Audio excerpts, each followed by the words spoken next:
Hello students, कैसे हैं आप? एंड आई रियली विश आप सब ठीक हैं। स्टूडेंट्स, आज हम बात करेंगे आपसे न्यूरॉन्स के बारे में। और न्यूरॉन्स जो हैं, they are basically the functional and structural unit of the nervous system. Very important talk, आज की बातें बहुत इंपॉर्टेंट होंगी। मैं आपको न्यूरोग्लिया के बारे में बताता हूँ। अब आपको ये 4 तस्वीरें नज़र आ रही हैं स्क्रीन पर, और यू कैन से कि जो the first 2 pictures are basically of the interneurons, और फिर ये वाली जो पिक है दैट एक्सप्लेन्स मोटर न्यूरॉन्स। उसके बाद फिर there is another picture which is known as sensory neuron. तो ये 3 से 4 किस्म के आपको न्यूरॉन्स हैं, लेकिन ये दोनों इंटर हैं, तो इसलिए एक ये टाइप, एक ये टाइप और एक ये टाइप, हम इसको बोलेंगे 3 टाइप्स। तो आप देख सकते हो कि ये जो न्यूरॉन है, इसकी बॉडी में आपको ये कुछ सेल्स नज़र आ रही हैं जो कि एसोसिएटेड हैं। यानी अगर हम न्यूरॉन की बात करें तो न्यूरॉन की जो बॉडी है, let's say that these are basically the dendrites, और ये क्या करते हैं, ये नर्व इम्पल्स को जो है सेल बॉडी तक लेकर जाते हैं। सो ये सेल बॉडी है, ये इसमें न्यूक्लियस है, और फिर ये एक्सॉन है जो सेल बॉडी से अवे जा रहा है, ठीक है। और इसके साथ जो है ना स्टूडेंट्स, कुछ सेल्स घूमे हुए हैं, जैसे तस्बी होती है ना, तस्बी जैसे धागा समझ लो आप, एक्सॉन है तस्बी का जो धागा है, और उसके साथ जो मोती घूम रहे हैं वो हैं न्यूरोग्लियल सेल्स।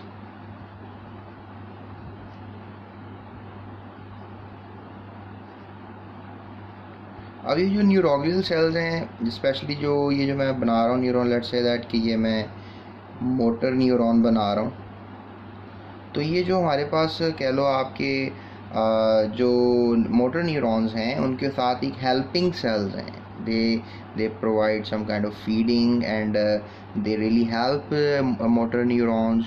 तो इनको हम न्यूरोग्लियल सेल्स कहते हैं। और तकरीबन 50% जो हैं, हाफ हायर एनिमल्स में और आप कह लो कि स्पेशली ह्यूमंस में, ये ही वाले सेल्स 50% तो ये न्यूरोग्लियल सेल्स ही हैं, और 50% जो हैं ये फिर इंटर न्यूरॉन है। यानी इन दोनों को अगर हम कंपैरिजन करेंगे, न्यूरोग्लियल सेल्स कितने और फिर नर्वस सेल्स कितने, तो 50-50 हो जाएगा। मतलब ये सेल्स तो बड़े इंपॉर्टेंट हैं। आप यहाँ इस तस्वीर में भी देख सकते हो, ये सेंसरी है, और इसके साथ भी आपको नज़र आ रहे हैं कुछ न्यूरोग्लियल सेल्स जो कि इसके साथ एसोसिएटेड हैं, राइट। तो ये तो मेरे ख्याल में आपको पता लग गया होगा कि ये न्यूट्रिशन देते हैं न्यूरोग्लियल सेल्स। और इनके ऊपर स्टूडेंट्स, मैं आपको एक और चीज़ बताता हूँ। इनके जो ये सेल्स हैं ना, न्यूरोग्लियल सेल्स, इनके ऊपर एक कवरिंग होती है, लिपिड की कवरिंग, उसको हम कहते हैं मायलिन शीथ। अब इसके ऊपर भी रिसर्च की जा सकती है जब आप हायर क्लासेस में आओगे। तो वैसे ये लिपिड इन नेचर होती है, यानी ये लिपिड्स की बनी हुई होती है। मेम्ब्रेन्स आर ऑलवेज फॉस्फोलिपिड्स वगैरह होते हैं इसमें, और लिपिड्स की बनी हुई होती हैं। सो ये आपको पता होना चाहिए। अभी आप पहली पिक्चर की तरफ देखो तो ये जो इसके डेंड्राइट्स हैं, ये सब इसके डेंड्राइट्स हैं। ये सेल सिग्नल इम्पल्स लेकर आते हैं सेल बॉडी की तरफ, ये सेल बॉडी है। तो ये ऐसे लग रहा है जैसे ये स्पाइन्स हैं, स्पाइक्स हैं, राइट। और अगर आप इस तस्वीर में डेंड्राइट्स को देखो तो ऐसे लग रहा है जैसे ये ट्री की तरह की अपीयरेंस है। और ये स्पेशली आपके जो ब्रेन है, ठीक है, उसमें ये इंटर न्यूरॉन्स पाए जाते हैं। सो दे आर वेरी इंपॉर्टेंट। और ये फिर डेफिनेटली एक मोटर न्यूरॉन है, और ये आपको नज़र आ रहा है नीचे। थोड़ा सा मैं आपको दिखाऊं तो यहाँ पर ये मसल है, इसको आप अफेक्टर कह सकते हो, ठीक है।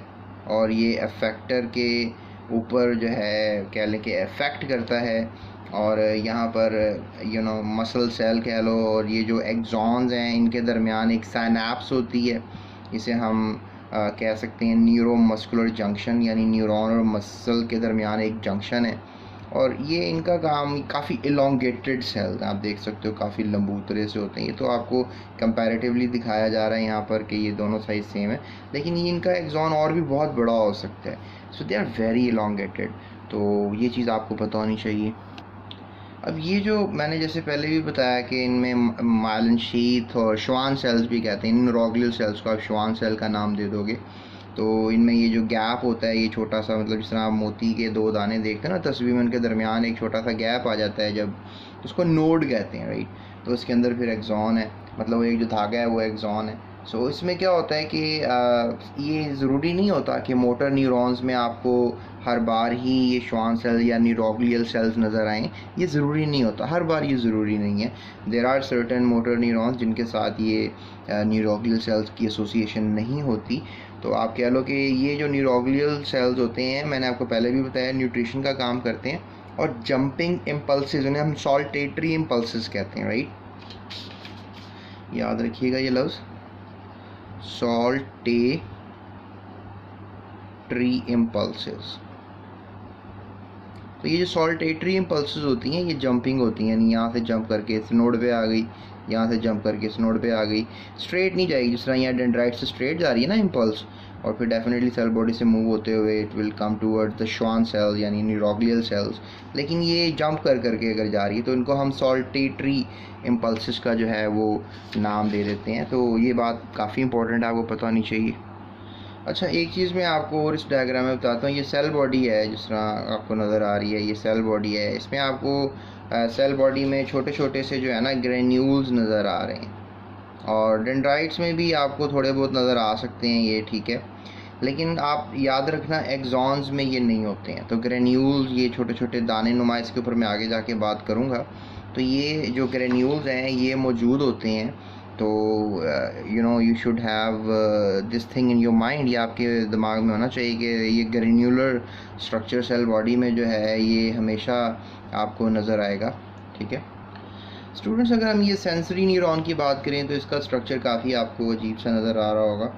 ये रिसेप्टर सेल्स होते हैं, इनके बारे में मैं स्किन के अंदर जाके बात करूँगा आपसे कि स्किन में आखिर कौन से रिसेप्टर सेल्स होते हैं और उनके क्या क्या डिफरेंट फंक्शन हैं और क्या क्या नाम है। लेकिन याद रखिए, ये आपको नज़र आ रहा है कि ये जो डेंड्रॉन है, मतलब it is dendrite type thing, क्योंकि अभी सेल बॉडी ये है।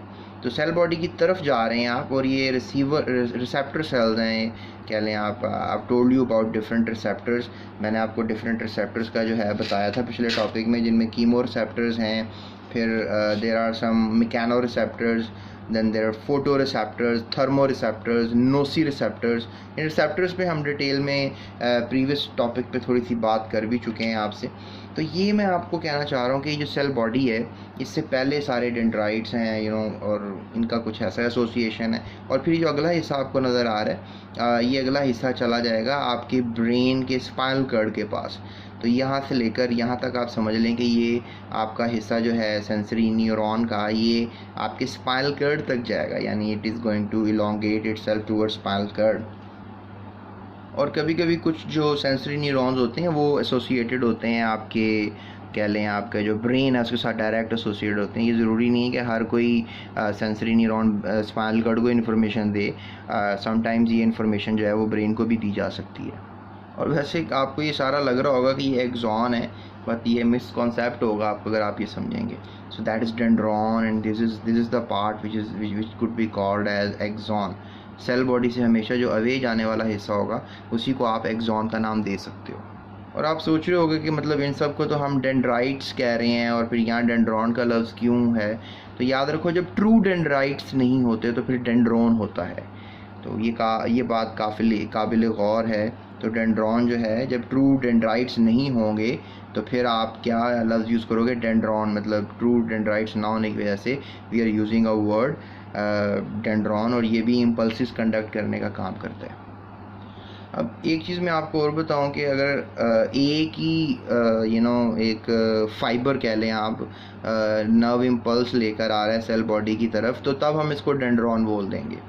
लेकिन आप देखो, अगर बहुत से फाइबर्स जो हैं वो इम्पल्स लेकर आ रही हैं सेल बॉडी की तरफ, तब फिर मैं इनको डेंड्राइट्स का नाम दूंगा। तो ये भी एक बुनियादी फ़र्क है डेंड्रॉन और डेंड्राइट में। तो यहाँ पर भी आप देखें, बहुत से जो फाइबर्स हैं यानी डेंड्राइट्स हैं, they are taking the signal, impulses जो हैं वो ला रहे होंगे सेल बॉडी की तरफ। तो सेल बॉडी जो है बजाते खुद एक बहुत ही इंपॉर्टेंट पार्ट है न्यूरॉन का, और इसके ऊपर भी काफ़ी बहस की जा सकती है। स्टूडेंट्स, अब मैं आपसे काफ़ी इंपॉर्टेंट बात करने लगा हूँ। Let me draw the cell body over here, ठीक है। Okay, so let's say that कि सेल बॉडी, और ये इसके क्या है, फाइबर्स हैं यानी कि डेंड्राइट्स हैं, और ये क्या है, उसका न्यूक्लियस है। और इसके इर्द गिर्द जो है आपको पता है कि ER है, ठीक है, और आगे जाकर आपको पता है कि गोल्जी ऑपरेटर्स भी इसमें हो सकता है। अब इसमें क्या सीन है कि ये जो एंडोप्लाज्मिक रेटिक्यूलम है, इसके साथ आप कह लो कि छोटे छोटे से ग्रेन्यूल्स एसोसिएटेड हैं, और इन ग्रेन्यूल्स को हम ख़ास नाम देंगे, that is going to be Nissl's granule.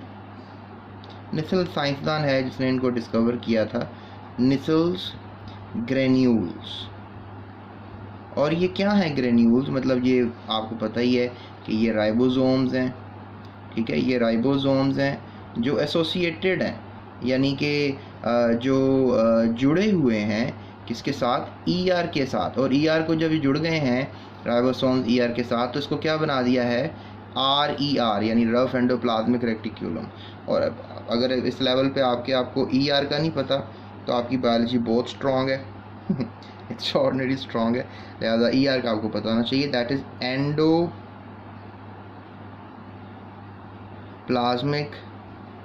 Reticulum, ठीक है। सो नीसल्स ग्रेन्यूल यानी ribosomes inside the cell body, ये सारी जो है that is the cell body. तो ये आपको बात जो है वो पता होनी चाहिए कि ये क्या है, सेल बॉडी है, राइट। और नीसल्स ग्रेन्यूल्स वाली बात भी याद रखें। और इसमें मैं एक एडिशन करना भूल गया कि जो गोल्जी ऑपरेटर्स है इसके साथ भी ये ग्रेन्यूल्स एसोसिएटेड है, तो ये नीसल्स ग्रेन्यूल्स ही हैं, you don't need to get worry. अच्छा, अब मैं आपको एक और चीज़ बताता हूँ। अब ये जो हमारे पास सेल बॉडी है इसके अंदर तो होगा साइटोप्लाज्म, ठीक है, व्हाट यू कॉल इट, कि जो सेल का प्लाज्म है दैट इज़ साइटोप्लाज्म। ये तो बात अब टेंशन वाली नहीं है। लेकिन ये देखें, ये अब एक्सॉन है which is going away from the cell body, तो आप इसको कहोगे एक्सॉन। तो इसमें भी फ्लूइड होगा, राइट, इसमें भी फ्लूइड होगा। अब इसमें जो फ्लूइड होगा that is going to be called as axoplasm, ठीक है। सो एक नई टर्म आ गई एक्सोप्लाज्म, तो ये आपको पता होना चाहिए। लेकिन मैं आपको इसमें एक और बात बताता चलता हूँ कि हमारा ये जो एक्सोप्लाज्म है, एक्सोप्लाज्म में आपको बहुत सी चीज़ें मिलेंगी। इसमें आपको माइक्रोट्यूब्यूल्स मिलेंगे, ठीक है, ये अमूमन बच्चों को याद रहना चाहिए। इसके अलावा माइक्रोट्यूब्यूल्स के अलावा इसमें आपको न्यूरोफिब्रिल्स मिलेंगे, ठीक है, इसमें आपको न्यूरोफिब्रिल्स मिलेंगे। और न्यूरोफिब्रिल्स के अलावा जो है इसमें आपको रफ ER भी मिल सकता है, राइट। क्या मिलेगा? Rough ER। और इसके अलावा अगर आप इसकी थोड़ी सी और बात करें तो इसमें गोल्जी ऑपरेटर्स भी आपको मिलेगा, ठीक है। गोल्जी ऑपरेटर्स मैंने ऊपर भी आपको दिखाया है। ओके, सो फॉरगिव मी अगर मैं आपको स्पेलिंग अच्छा नहीं लिख के दे रहा, लेकिन मैं बोल रहा हूँ, आई होप आपको ये समझ में आ रहे होंगे। सो microtubules, neurofibrils, rough ER and Golgi apparatus. So these are going to be in the exoplasm. ये जो न्यू एक्सॉन है ना सारा का सारा, आगे जाके इसकी थोड़ी सी ब्रांचेस भी हो जाती हैं लाइक दैट। अगर हम मोटर न्यूरॉन की ही बात कर रहे हैं तो that is a big body, right, that axon, इसमें एक्सोप्लाज्म होता है। अच्छा स्टूडेंट्स, अब जो मैं आपको एक बात बताना चाह रहा हूँ वो बहुत इंपॉर्टेंट है, सुनिएगा। अब ये जो न्यूरॉन है जो आपको नज़र आ रहे हैं, इनकी जो सेल बॉडी है, याद रखें ये न्यूट्रिशनल नीड्स पूरे करती है। ये जो न्यूरॉन्स होते हैं, याद रखिए कभी भी माइटोसिस नहीं करते। कुछ सर्टेन एग्जांपल्स हैं जो करते होंगे, डिवाइड हो जाते होंगे, लेकिन अमूमन जो न्यूरॉन्स हैं वो डिवाइड नहीं होते, they never go for division. तो लिहाजा रिपेयर होते हैं। अगर इनकी कोई बॉडी डैमेज हो जाए तो ये रिपेयर होते हैं, और फिर रिपेयर होने के बाद जिस तरह दोबारा ये अपना काम करने लग जाते हैं। तो याद रखिएगा कि ये जो सेल बॉडी है ये न्यूट्रिशनल इफेक्ट प्रोवाइड करती है सारी बॉडी को, सारे न्यूरॉन को। तो ये एक बहुत इंपॉर्टेंट बात है, ठीक है। ये जो हमारी सेल बॉडी है इसको आप सोमा भी कह सकते हो, ठीक है, सोमा बॉडी से, सोमा भी बॉडी को एक और नाम अगर हम कहें। तो ये जो बायोसिंथेसिस ऑफ मटेरियल्स है necessary for the growth and maintenance of the neuron, यानी जो बायोसिंथेसिस होती है, यानी जहाँ से डैमेज हो जाता है न्यूरॉन तो उसकी दोबारा एक प्रिपरेशन होती है। तो ये सेल बॉडी इसमें जो है वो बहुत बड़ा अपना किरदार जो है वो अदा करती है। सो ये बहुत इंपॉर्टेंट बात है जो आपको पता नहीं चाहिए। और जैसे कि बता रहा हूँ कि डेंड्राइट्स वगैरह भी रिपेयर हो सकते हैं और एक्सॉन्स भी रिपेयर हो सकते हैं। और जैसे न्यूरॉन मैच्योर हो जाता है, पहले भी बता चुका हूँ कि कभी भी डिवाइड नहीं होगा। So this is what a very important information regarding neurons. इस 14 से 15 मिनट की वीडियो में आई होप आपको न्यूरॉन्स के बारे में काफ़ी इन्फॉर्मेशन मिल गई होगी। सो अगर आपको वीडियो पसंद आई है तो लाइक ज़रूर कर दीजिएगा और शेयर ज़रूर कीजिएगा, और मेरे बारे में अपनी क्लास में जाके दोस्तों को ज़रूर बताइएगा ताकि वो भी इस वीडियो से इस्तेफ़ादा रहें।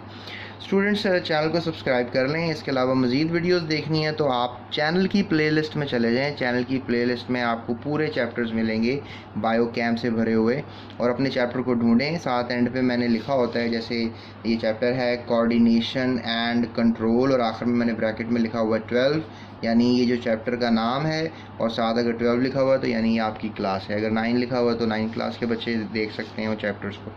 तो दैट्स इट, अपना बहुत ख्याल रखिएगा। अभी तक के लिए इतना ही है। नेक्स्ट वीडियो में मैं इफेक्टर्स के ऊपर बात करूंगा और रिफ्लेक्स आर्क के ऊपर बात करूंगा। Right, thank you so much.